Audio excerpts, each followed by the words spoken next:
The invisible mothers, when love isn't enough to keep families together.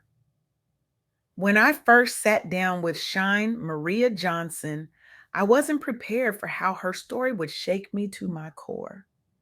Her voice, steady yet trembling with emotion, carried the weight of a journey that too many mothers, especially Black mothers, walk in silence. Shyne Maria isn't just a survivor of a broken system. She's become a beacon for those navigating the labyrinth of family separation, fighting against institutional barriers that seem designed to keep families apart rather than bring them together. What struck me most during our conversation wasn't just the pain in her words, but the resilience behind them. The kind of strength that doesn't come from never falling, but from rising every single time the system pushes you down. Shine Maria has dedicated her life to amplifying the voices of mothers who have been silenced, creating pathways through seemingly impenetrable bureaucracies, and challenging a system that too often confuses poverty with neglect. We live in a society that glorifies motherhood in greeting cards and commercials, but abandons it in policy and practice. A society where a mother's love is celebrated as the most powerful force in the universe until that mother is poor or black or struggling. Then suddenly that same love is deemed insufficient. The numbers tell a devastating story. Black children are removed from their homes at rates far exceeding their proportion in the population. But numbers can't capture the hollow feeling of walking past your child's empty bedroom. They can't measure the weight of a mother's heart as she sits through another court hearing, another evaluation, another hoop to jump through, all while working multiple jobs, securing stable housing, and maintaining her own mental health. This isn't just about individual failures, this is about systemic ones. During my interview with Shine Maria, she shared insights about mothers caught in cycles of compliance without progress. Women who attend every parenting class, complete every drug test, secure housing against impossible odds, only to have the goalposts moved again and again. The system, she told me, doesn't recognize progress, it only documents failures. Consider this reality. A mother loses her children because she can't afford adequate housing. To regain custody, she must secure better housing. But without her children, she doesn't qualify for family housing assistance. Without housing assistance, she can't afford better housing. Without better housing, she can't regain custody. This is not a circle, it's a spiral downward. Let me tell you about Tanisha, a mother Shine Maria worked with closely. At 26, Tanisha was working two jobs while raising three children under the age of 7. When her landlord refused to fix a persistent mold problem that was making her youngest child sick, she withheld rent in protest. The eviction that followed triggered a child welfare investigation that deemed her unable to provide adequate housing. Her children were placed in three separate foster homes. To regain custody, Tanisha needed stable housing. But without her children, her income wasn't enough to qualify for a 3 bedroom apartment. The cheaper 2 bedroom options were deemed inadequate space by the same system that took her children. She was caught in an impossible situation. I did everything they asked, Tanisha told Shine Maria. I took parenting classes. I maintained perfect attendance at visitations despite having to take 3 buses to get there. I worked overtime to save for a security deposit, but every time I met one requirement, they'd add another.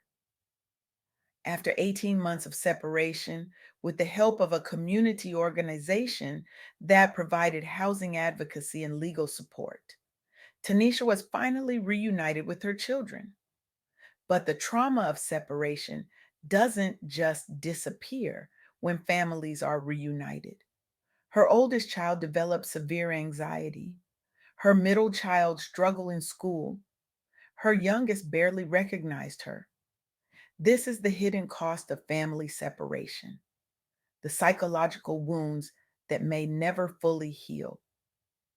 But Tanisha's story, while heartbreaking, also highlights the power of community support. The organization that helped her, founded by three women who had experienced the child welfare system firsthand, now assists hundreds of families each year. They started in a church basement, sharing resources, attending each other's court hearings, and watching each other's children during job interviews. Their approach is simple but revolutionary. Treat mothers as experts in their own lives. Provide support without judgment. Recognize that poverty is not neglect. Understand that a mother's history is not her destiny. Maria, another mother in their program, put it this way: for the first time, someone looked at me and saw a mother trying her best, not just a case number or a set of problems to solve. This model of community support demonstrates what's possible when we invest in families rather than systems of separation. When we recognize that the best place for children is usually with their families and that families sometimes need help, not punishment. The success of these grassroots efforts has inspired larger policy changes. In one metropolitan area, a coalition of advocates successfully lobbied for legislation requiring courts to consider the harm of separation when making removal decisions. The result? A 30% decrease in child removals within the first year, with no corresponding increase in child safety incidents. Another group secured funding for legal representation for parents at risk of losing their children, a right that shockingly isn't guaranteed in many jurisdictions. In counties where this representation was implemented, family reunification rates increased by 40%. These numbers represent real families kept whole, real trauma prevented, real futures preserved. But for these changes to scale, we need more than isolated policy wins. We need a fundamental shift in how we view struggling families. As Shyne Maria explained, we need to stop asking what's wrong with these mothers and start asking what's happened to them, and then what can we do to help? This shift requires us to confront uncomfortable truths about race, class, and the legacy of family separation in America. From the forced removal of Native American children to boarding schools, to the separation of enslaved families, to modern child welfare practices, there's a through line of devaluing certain families based on who they are rather than how they parent. During our conversation, Shyne Maria shared the story of a grandmother who fought for 3 years to gain custody of her grandchildren after they were placed in foster care. Despite having raised five children of her own, despite having a stable home and income, despite the children begging to live with her, the system deemed her too old at 58. It took a community organization providing legal advocacy, court accompaniment, and persistent pressure on the agency before the children were finally placed with their grandmother. By then, the oldest child had been in 7 different foster homes. The tragedy, Shyne Maria said, is that this could have been prevented from day one. If the system had seen this grandmother as a resource rather than an obstacle, these children would have been spared years of instability and trauma. This is why Shyne Maria's work is so crucial. She's not just helping individual families navigate a broken system, she's challenging the assumptions that make the system broken in the first place. So, where do we go from here? First, we must break the silence around these issues. As Shyne Maria emphasized, people don't want to talk about mothers who lose their children.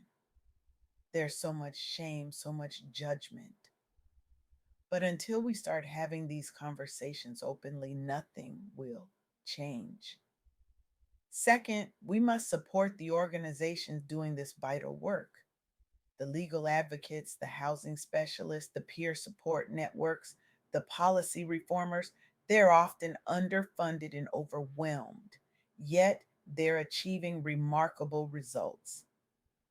Third, we must examine our own biases about what makes a good mother and recognize how those biases are shaped by race, class, and privilege. Will we judge a wealthy white mother struggling with depression as harshly as we judge a poor black mother facing the same challenge? Will we offer one help and the other punishment? Finally, we must demand policies that strengthen families rather than tear them apart. Affordable housing, accessible mental health care, substance abuse treatment, domestic violence services, childcare assistance, and living wages. These are not luxuries. They're the foundation of family stability. In the words of the African proverb that Shyne Maria shared with me, it takes a village to raise a child. But we've forgotten the second part of that wisdom, and it takes a village to support a mother. The mothers Shyne Maria advocates for aren't allowed the luxury of vulnerability.